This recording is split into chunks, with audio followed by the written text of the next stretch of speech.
Welcome back to the Pension Confident Podcast. My name is Philippa Lamb. Now, as we all know, there are only two certainties in life, death and taxes. We talked a lot on the podcast about taxes, so today we're going to talk about the one no one really wants to talk about, death. And more specifically, all the financial complications that your death or the death of someone close to you can leave behind. Sorting out the admin when someone dies can be a slow, expensive business if they didn't have good arrangements in place. So we're going to talk about how you can streamline that process by doing just a few simple things in advance right now. Absolutely. I think the majority of people don't think about it. You're kidding me. They do not think about it. So people save their whole lives. Absolutely. And the money just sits around. We're all going to die. We know that. The wonders and benefits of life insurance are simple. The danger of wills is ambiguity. So that's what you have to be clear on what you want. Unlike puppies, a will isn't for life. You have to keep looking at it every few years to make sure it's still applicable. And to talk us through that, we're joined by three expert guests. First up, with the Free Wills Month campaign coming up in October, what better time to speak to one of the solicitors involved, Simon Levy from Frank Brazell and Partners. Welcome, Simon. Hello, nice to be here. Next up, Justin Harper, Chief Marketing Officer of the independent life insurance broker LifeSearch. Nice to have you with us. Hello, delighted to talk about this important topic. And finally, from PensionBee, we've got Head of Second Line Compliance and former Chairperson of the company's Death Committee, Jaypee Soule. Hi, Jaypee. Hi, lovely to be here. The Death Committee does sound very sinister. I think we're going to have to ask you about that later. It's not as bad as it sounds. It's not as bad as it sounds. The usual disclaimer before we start. Please remember that anything discussed on the podcast should not be regarded as financial advice. And when investing, your capital is at risk. Just to open with, I would say I have personal experience of this myself. I had to organise my mother's funeral last year. I was amazed by how expensive everything was. Have any of you had experience of this? I have recently, last year as well. Sorry to hear and that. it's really, really expensive when you think about it. I mean, it depends on how wealthy you are, but for most people, it's really expensive. Yeah, Justin, have you ever had to do this? Yes, I have. When my father passed away, so it was expensive. And you don't realise what other expenses are incurred at the same time. So it's not just the funeral, there are other things too. Well, I mean, according to Sun Life, it can all wrap up to about $9,200, which it's a lot of money, isn't it, Simon? It is a lot of money. I mean, we sometimes appointed executors, so we have to arrange funerals for people. And there was one person that I arranged from a hospice. She had hardly any money. And the cheapest funeral we could arrange for, because she had hardly any money to leave, was about £2,500. And that ate into most of what she had. So, yes, we will talk more about funerals later. First, though, thinking about how you can prepare in advance, shall we start with what we can do to help out your loved ones? How can we make their lives as easy as possible, basically, from a financial perspective? Justin, we hear this term estate planning used a lot, don't we? When people talk about leaving things behind. What does that actually mean? What is your estate? Your estate, very simply, is everything you own. So it is the money you have, your property, which is usually your home, your possessions, everything you own, that's your estate. And estate planning is around how you want to organise your estate, who you want it to go to when you die. Okay. And Simon, can we have a definition right at the top of executor and beneficiary? Because we hear those words a lot too. If you write a will, and I would advise most people to write wills, you have to appoint somebody, one or more persons, and sometimes an organisation, if you like, to administer the will and to put into effect your wishes. That person is called the executor, or the executors, because they execute your wishes in the will. The people who you leave things to, you leave your Picasso to, etc., if you're fortunate, would be the beneficiary. Got it. Okay. Always good to kind of get the basics out of the way. Keeping all the paperwork organised is really the first step, isn't it? Yes. My first instruction to everybody I write a will for is don't lose the will. It sounds silly, but you'll be surprised. People think once you've done your will, that's it, and they forget about it.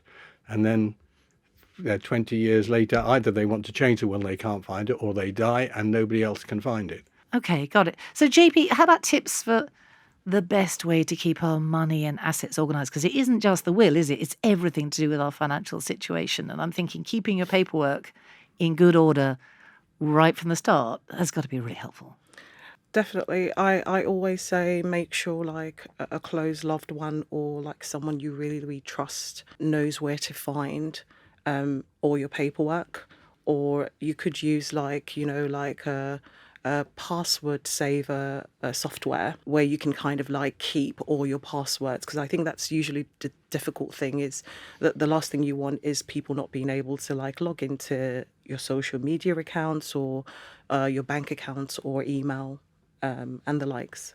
The other thing that comes to my mind is, I mean, you touched on this a bit, is having honest conversations with family, letting them know your plans. I think a lot of people just don't talk about it at all, do they? Is that your experience? Yes, in a previous organisation we worked for, we did some research called The Last Word, which was about people having that difficult conversation. And very, very few people have had that conversation. So it leaves a real sense of doubt and worry for their dependents in those difficult moments. Did you get into why? I mean, is it just that you don't want to talk about death? There is the whole range of excuses. One, it might be you might be fearful of upsetting someone because you're expressing your wishes. There are a certain proportion who do fear their tempting fate by talking about death. It's going to happen. Truth is, it's going to happen, but it's just a matter of when. It is. So a whole range of different reasons. I think there's a real nervousness about, particularly in the UK, about talking about death and what it might involve. It is a very, very touchy subject to discuss because people don't want to talk about death. So I had joked around being that I'm in this line of profession. Yes. Before my mom passed, and I kind of said, make sure you get your affairs in order so that it's easier. And she's like, are you trying to get me out of here or something? But no, I just wanted her to be more organised because it's a daunting process when you lose someone. Yeah. And as you say, you mentioned kind of social media accounts and online stuff. I think password vaults, I mean, I use a password vault for that because all my passwords are alphanumeric strings, like we're always told they should be. And so obviously they're impossible for anyone else to know or access. And the one I use, and I'm sure it's true of most of them, you can set up so that someone gets access to that vault on your death. I'm not sure most people do that. The other question in my mind, and actually I must admit I haven't really thought about this, is email and social media accounts. What happens to them when you die? Some social media platforms do something, but you have to let them know the person's passed away because otherwise they would have no idea. And they give you two options. So you could either take the page down completely or you can kind of like memorialize the page. It can be done, but I think what's important is like making sure people who are close to you can get access to your social media in order to report. So that is a thing to set up in advance, isn't it? Because, I mean, there's no way I'm logging into anyone's social media account to do the things you just described. So Absolutely. that does need to be set up in advance. It does need to be set up. And presumably the same thing applies with personal online stuff that, to be honest, you don't want shared. You know, that setting up protocols for accounts to be obliterated and erased on your death. Absolutely. Again, those are things that people don't think about and they probably should do. Emails, like for more older people or old school people, I feel like I'm one of them, but your email tends to have like loads of like documents, important stuff that you've had over the years. Like, I don't think anybody ever goes into their email and cleans it out, for instance. No. So it would have like your entire life secret, so to speak, in your personal email. So again, either you use like a password manager so that someone that's close to you can get access to it. And most importantly, perhaps you should kind of like write a list of things that you would like people to do. So, Simon, beyond these kind of key practical steps around data, what else can you do to prepare on the legal front? I suppose I'm thinking about things like trusts and powers of attorney and things like that. Well, lasting powers of attorney are very useful tools. Should you just explain what they are? Yeah, certainly. Lasting powers of attorney envisages a time where if you lose your mental faculties, somebody can look after your affairs. If you do lose your mental faculties and you haven't got a lasting power of attorney, it is very difficult for a spouse or children to go. The bank will not deal with you. Yes, that's the difficulty, isn't it? There's two sorts, aren't there, under UK law? Indeed, there are two sorts. There's finance and property, and there's the health and welfare. The finance and property deals with what it says, your monetary matters, and their health and welfare deals with things like care homes, which care home you should go to, operations, and life-sustaining treatment, whether you turn machines off, etc. Yeah. So essentially, you pick a person you trust. You don't have to have both. You can have one just for financial matters, or for health, or for both. That's correct. It doesn't have to be the same person, does it? You It can doesn't. pick different people. It's a bit like executors. You can have as few or as many people as you like. I mean, this sounds great in the sense that we never really know what's ahead for any of us, do we? So it sounds like a smart idea. And as you say, it makes things so much easier for our family because they know they can look after us properly and access money for whatever it might be. I tell you something else I came across, and that was this expression of wishes form.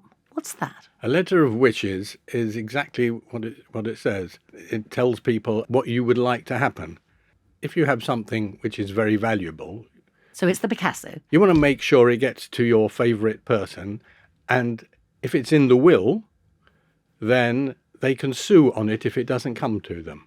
Of a letter of wishes, if you have sort of personal effects which aren't particularly valuable, you would like them to go to somebody, but you don't want to specify everything in the will. So you keep a list to say, I would like this to go, but nobody can legally enforce those wishes. Okay, so thinking about my earring collection, Yeah. not valuable, but I like them. If I wanted to leave them all to specific nieces or something, that would be a letter of wishes thing, rather than doing a great long list in my will. I would think it's probably easier to put it just in a letter of wishes. You want these earrings to go to this person, these earrings. Otherwise, the will becomes long and involved. Yes. And Okay, got it. I think also an expression of wish can cover things like how you want to be buried, or like the type of like casket that you're looking to, or what you want to wear.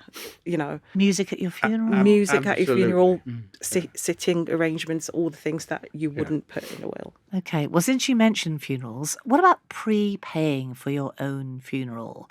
I think I've got some data from the Financial Conduct Authority. They say, well, over 200,000 people prepaid for a funeral plan. This is 2021. Has anyone done that around the table? I have not done that. No, but I think it's a brilliant idea. Do you? No Absolutely. downsides to it? There are some things you need to think about Oh, and go take ahead. care of. One thing to be aware of is if you're going to move or move abroad, then sometimes that won't come into Well, play. that's a good point. And also you're choosing a funeral director typically. So you're working with them and choosing your funeral with them. Although some have a network of funeral directors across the UK. So one to be wary of, but a very good idea to make sure that that legacy and that debt as such doesn't fall upon your loved ones. And again, a thing to tell someone. No point doing that if your family Absolutely. don't know you've done it. Absolutely. it is worth noting as well that when you die, there's money in your bank account. The banks will allow you to pay the funeral from those accounts. Okay, so it's not as if the people left behind have to struggle and think, well, I just don't have the money for all this. These days, most banks will release money to pay for the funeral. Okay, that's good to know. Justin, it seems to me this might be a good time to talk about the pros and cons of life insurance. I mean, what exactly is it? I know it sounds like a basic question. How does it work, and why should we consider it? Because it's the thing you have to pay for. It is indeed. So we're all going to die. We know that. The wonders and benefits of life insurance, it's simple. You pay a small amount of money every month, and then at the end of either when you die or at the end of the term, you get some money back. And it's the pooling, the insurer pools all the different premiums from all the different policy holders. So they have that big money in case you die. So you can take out a policy today. You could die tomorrow as a result of an accident. It will pay out the full amount. So those sorts of things you can't save for. So insurance plays a valuable role. Look, Simon, I want to talk about tax, the other certainty in life, because this brings us to inheritance tax, doesn't it? Obviously lovely when you're left things, and that's great. But who has to pay inheritance tax? How does that work? Anybody who has an estate under £325,000 doesn't have to pay inheritance tax. So this is everything. Everything you own adds up to that. Whereas if you live in London and you own a garage, you're Yeah. probably over the It'll be more than that. £325,000. Once you become liable for inheritance tax, you're taxed at 40%. Now, there are exemptions. If you leave any money to charity, that is not taxable. If you leave money to a spouse, that is not taxable either, because they get you when the spouse dies as well. Mr. Osborne brought in, when he was Chancellor, instead of raising the level, because it's been the £325,000 level has been there for over 10 years now, and it's been frozen until 2028. So it's a stealth tax. So more and more people are caught More by and more this people caught by it. as house prices rise. Yeah. So instead of raising that, he brought in this idea that if you leave your property in which you have resided in to a direct descendant, then you get basically an extra 150,000. So you can be up to 500,000. Okay. And the thing to know is that if you leave it to a spouse and you don't use up your level of unused, then that rolls over. So if you have a house which you're going to leave to a spouse and to leave to your children, and your spouse has died before you, and then there's in effect a £1 million exemption. Okay. But how about legacies? If you think, I'm going to divide up what cash I have on death between, my loved ones, and you want to leave, I don't know, 5,000, 10,000, whatever it is, if you have it to someone, do they have to pay tax on that? Normally speaking, the tax is paid from the estate and then you divide up the legacies afterwards. Okay, got it. Jaypee, pensions are important here, aren't they? Because they fall outside of your estate. You can't put them in a will, is that right? You can't put them in a will. Okay, I think a lot of people don't know that. Yes, they don't. It sits outside of your estate, so it's important to make your pension provider aware of what you'd like to do with your pension if you pass away. At PensionBee, you can log into your online account, what we call the Beehive, and can go to, under your account settings, you should be able to put down who you'd like, and it could be one or more people, who you'd like to get your pension. I usually say to our customers when I get the opportunity to that it's important that you make them aware, because the decision on who your pension goes to is at the absolute discretion of the pension provider. So it'll be really good. If it can't go into your will, then it's important that you make sure you put that on your account and let people know. And you can leave your pension pot to more than one person, can't you? It doesn't just have to be one. Absolutely. You can leave it as many people as you like. So what happens if you don't do that and you die and there's your pension pot, which might be a very considerable sum of money if you've had a pension for a long time? Yes. Where does that money go? It remains unclaimed. So in your experience, are there lots of occasions where people have not specified who they want their pension pot to go to? Absolutely. I think the majority of people don't think about it. You're kidding me. They do not think about it. So people save their whole lives. Absolutely. And the money just sits around. Yeah. If you haven't, it doesn't mean like that's it. It's gone. We wait to hear from a family member, and that's why it's important to have experts in the committee, because then we kind of like do a fact-finding exercise to make sure that we can gather as much information as possible to then figure out who you would have wanted your pension to go to. Yeah, so again, it's another instance of where if you've got a pension, you need to be telling your loved ones you've got one. Absolutely. You need to let them know you've got one. I would say just add their names. Make sure you keep it updated. That's very, very important. Just back to tax, Jaypee, the tax implications of leaving your pension to someone. If you're younger than 75 and you haven't started drawing down from your pension, then all of your pot can go to a loved one completely tax-free. If you're over 75 and above, then you get charged tax on the marginal rate of the beneficiaries' income tax. Okay, so if the person getting the pension pot is paying tax at the minimum rate, that's what they'll pay tax on? That's what they'll pay tax on. Okay, and if they're a higher rate taxpayer, that's what they'll pay? That's what they'll pay. Let's talk about wills. Simon, as I understand it, only 44% of people have one. I'm confidently expecting that everyone around the table has got one. Yeah. Yes. Everyone's nodding. That's good. I've got one. But loads of people don't have one. Can we just start with a legal definition of what a will is? What counts as a will? A will basically is your desires after you die, and to be legal, it has to be dated, signed, and witnessed by two people. And it can be written on anything, in handwriting. The danger of wills is ambiguity. So that's what you have to be clear on what you want. So you don't want, if you leave everything to be divided amongst your children, and suddenly somebody else pops up and says, I was a child of the person. Yeah. So, or wife, first wife, exactly. second wife. So that's why you have to be clear on what you're saying in wills. So you're essentially saying you can write your own because obviously there's a cost attached to getting someone else to do it. Yeah. Is that a good idea, really? Well, I'm saying because of the problems that can arise, the answer is I would have thought probably not. Look, it can be better than nothing, but on the other hand, it can cause lots of problems. I'm thinking of Aretha Franklin. She had a whole bunch, as I understand it, of handwritten wills. Did you not see this? No. And there was one stuffed down the back of her sofa or something, and huge amounts of conflict about, which of her kids inherit this presumably enormous estate. That did make me think it's probably not such a good idea, or at least if you do one yourself, again, it needs to be somewhere where it's safe and people know where it is. Okay, I'm going to ask, how did you two do your wills? Justin, did you go to a lawyer? Did a combination. I did downloaded my own. Okay. As a family when our children were born, so that was an important sort of point of we need to understand what happens to our kids should either have passed away. And then we did seek legal advice as well. Very affordable, and gave us real peace of mind, and we have updated it as well. So, Okay. Back to an important point Peter mentioned earlier is keep it updated because life changes. Unlike puppies, a will isn't for life. Yeah, you No. have to keep looking at it every few years to make sure it's still applicable. I'm going to ask you about that in a second, but first I want to ask Jaypee how she did her will. Solicitors. Yeah, me too. And it wasn't cheap, I have to say. But there is Free Wills Month, isn't there? Which we definitely do need to talk about, and that's October. How does that work? The Free Will Network have 2 months of the year, October and March, when there's a free will month, and you can apply. I think it's over 55s can apply to get a will done for free.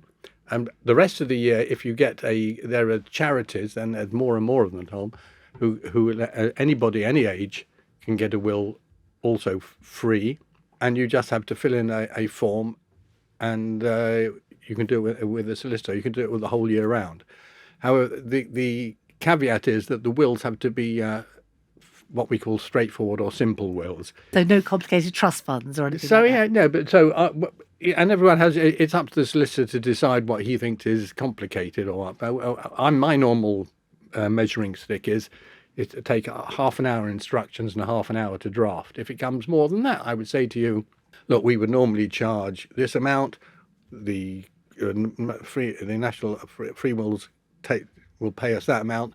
This is the difference. Do you want to carry on or not? Okay. And if people want to do this, I think I'm listening to this podcast, I should definitely do a will. Next month is a good month. They just Google the Free Wills Month, do they? They do, and there are various solicitors who join in for those particular months. Let's go back briefly to intestacy. People dying, intestate, no will. What happens? There are laws of intestacy. These days, if you have a spouse, they get the first £250,000 and half of the rest of your property. Okay. If you don't have a spouse, or the rest of it goes to children first. If you had children and they die before you, then it go to their children. But if you haven't got children, then it goes to your parents. If you haven't got parents, it goes to your siblings. And if your siblings have died, then it goes to their children in place of the sibling. I'm guessing this all takes a long time, though. Is that right, Jaypee? If people die intestate, I mean, as you say, there are kind of protocols around who gets what, but I bet it's not quick, is it? No, it's not. What sort of time are we talking about? I mean, it depends on how quickly they can get us what we require, because, like I said, our goal is to figure out what our customer would have wanted for their pension. At PensionBee, what we want to know is gather as much information as possible. So we will contact like really close family members and try to ask, like, what would this person have wanted? Was there something that they were paying off? Is there anyone that is financially dependent on them? But if there's it's really complex. If there is no will, and we don't know what you would have wanted for your money. Because it's interesting, we're looking at some data from the National Will Register, and they've got 49% of the people who replied to their survey said their parents didn't leave any instructions.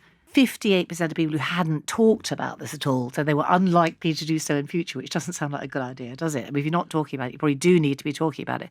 And as I said, less than half of all the adults in this country have actually made a will at all. So there's a long way to go on this, isn't there, Simon? So Actually, talking about the National Will Register, that brings me to an interesting point. I mean, it's all very well writing a will and putting it in a box, but can you? What if people can't find it? You can register it. If you can't find a will, and you know there was one, you can't find it, there is a presumption that the person has destroyed their will and therefore they will die intestate. Really? That can be, it's a rebuttable presumption. So you can argue about it. You can argue about it, but if you want to change your will or get rid of it, you can just destroy it and you won't have that will anymore. So what's the most sensible, safe thing to do with your will when you've written one? You can store it in some places, but they'll charge you for doing it. I can't see the point. My old partner used to say, get a tin box, put it in a tin box with all your on there, and that's the same place. Low tech. Yeah, he was very low tech. But on the other hand, I think we have a safe in one of our offices where some people ask us to store wills. We can do it, but we can get burgled or flooded or whatever, the same as anybody else can as well. And also, if you put it with your solicitor, then somebody dies. How are they going to know where your will is unless you have remembered to leave either a message to tell them where it was or. Now that we're like in the internet age, quite a few people live video wills. This is new to me. Yeah. Video wills. Right. So it'll be a video of themselves saying, this is what I'd like. I've seen people do it, but I've never actually processed one myself. So I wonder whether it would have the same validity as having a proper will. I doubt it would. Good question for Simon. I'm sure it will come that soon that you'll be able to do wills online or whatever. But at the moment, as far as I know, it has to be a document signed and witnessed. Okay. I think it just reinforces the importance of not only making a will, but also having that conversation as well. Yes. Not only with your spouse, but with other members of the family. And you're right, actually, Jaypee. We don't quite have a tin box, but we've got an expandable folder where literally all our documents live for the household. I was going to say, I don't want to be nosy, but where's your will? It is, and they know where it is because it's right. Yeah, I think the idea of the tin box was in case there was a fire. I keep mine in a fireproof box. Yeah, you see that? But also with my solicitor, I have to say, I do exactly. pay my solicitor to hang on to a copy. The advantages of having professional advice is at least they've got it, but you need to tell somebody. What about you, Jaypee? Where's yours? At home. Just kicking around. Just kicking around. So maybe I need to think about investing in a tin box. There's a really good idea from Age UK, actually. So they offer a whole host of guides and support. But one of the things I stumbled across the other week was something they call a life book, which is exactly that. So it's a very simple online downloadable document, which you can either print off or share and send to dependents. Captures all your personal details, captures all your financial details, all your bank accounts, not the passwords, but bank accounts, and then all the documents as well. And at the end, it offers you the opportunity to leave a message to your dependents as well. That, I've got to say, sounds like a great idea. We need to wrap this up, really, but I do want to just get into that big question of if you are having to deal with someone's estate, maybe there's no will, maybe the admin and the paperwork is all just in chaos. What are the things you actually have to do legally or rationally? What are the first things you should do? You have to register the death, don't you? You have to register the death, yeah. And where do you do that? The registry for the local authority. Okay, so you could Google that and find where that is. You go, you register the death. Yeah. And then you can get death certificates. You'll get the death certificate in most instances, unless there's any problems with the death or anything. And you have to pay for those, don't you? There is a fee, yeah. Mm-hmm. But in my experience, you can do nothing without death certificates. No bank or institution or pension fund, no one will talk to you until you have a death certificate. First point of evidence we need. Yeah. Okay. Yeah. So that's a requirement? A death certificate is the first document that we would want to see when someone passes away, because it's evidence that the person has passed away. Simon, you mentioned the Tell Us Once service. This is a government service, and I think there's various commercial ones as well. I use this. It's absolutely brilliant. Can you just explain how that works? You go online and you register, you put in the death details, and it tells any government department with which the deceased was connected, that the DWP, passport office, etc., that they have passed away. So you don't have to inform them all separately. And it also, from memory, covers things like council tax. So it's anything in the public sector, isn't it? Yeah, that's right. And obviously, when you think about it, there's a lot of stuff. We're all very embedded in the public sector. all those organisations, tax office, everyone, they know that someone has passed away. Yeah. And I personally did find that incredibly helpful, because tracking down how to contact those organisations and then having to say again and again and again, my mum has passed over. It's a terrible thing to have to do. There's enough people to tell us it is. Yeah. But it is important to understand there is no equivalent for financial institutions, is there? So your banks and your building societies and utilities, and is that right, Justin, Jaypee? You just have to phone them. There's no quick way that I missed. Not that I'm aware of, but you just have to contact the financial service provider and let them know what's happened, provide a death certificate, ask what the requirements are to get the proceeds paid out, and then follow that all the way through. Legacies can't be paid out, Simon, can they, until you have grant of probate. Now, what is that exactly? It depends on how big the estate is. So if you have a very small estate, you die and you have £20,000 in one bank account, you probably will not need to get a grant of probate. Okay. Because the bank will allow you, the executor, to withdraw that money on production of the death certificate and spend it on funerals or legacies or whatever. And divide up, providing they sign an indemnity, so the bank won't be liable if somebody else comes along and has a different claim. But when there's a substantial amount of money involved, the executor won't be able to get their hands on the money without a grant of probate. I mean, this does make me realise, actually, that we said at the top that getting organised is going to save you or your loved ones a lot of aggravation when the time comes. And the conversation we've had is really embedding that idea for me, because it just goes to show how much there is to think about. The sense I get is most people don't know this stuff. Is that your sense? Yeah, I think most people don't know about most things until they actually come into contact with it. So it's only when it's, somebody close to you passes away, then you start realising what... At the worst possible time. Yeah, when you're bereaved. Yeah. And when you're bereaved, as I have been, you both have been at least, is that you're just not in a mental state to deal with any financial, practical matters. It's difficult enough as it is dealing with the emotions. So by actually putting some plans in place, communicating those plans, I think you're really looking after your loved ones once you've gone. Thanks, everyone. I mean, as we say, this can feel like a difficult subject to talk about. But, as we said at the start, it is one of life's certainties. And getting organised and knowing that you're making everything easier for your loved ones after you've gone, it's a nice feeling. It's one less thing for them to worry about. And because if you know that you are likely to be an executor, well-organised records and arrangements, they will leave you free to think about the person you've lost, rather than grappling with the paperwork. So you might want to chat to friends and family about a spot of pre-planning. Next month, we'll be talking about building financial confidence. But finally, before we go, please remember, anything discussed on this podcast should not be regarded as financial advice. And when investing, your capital is at risk. Thanks for listening.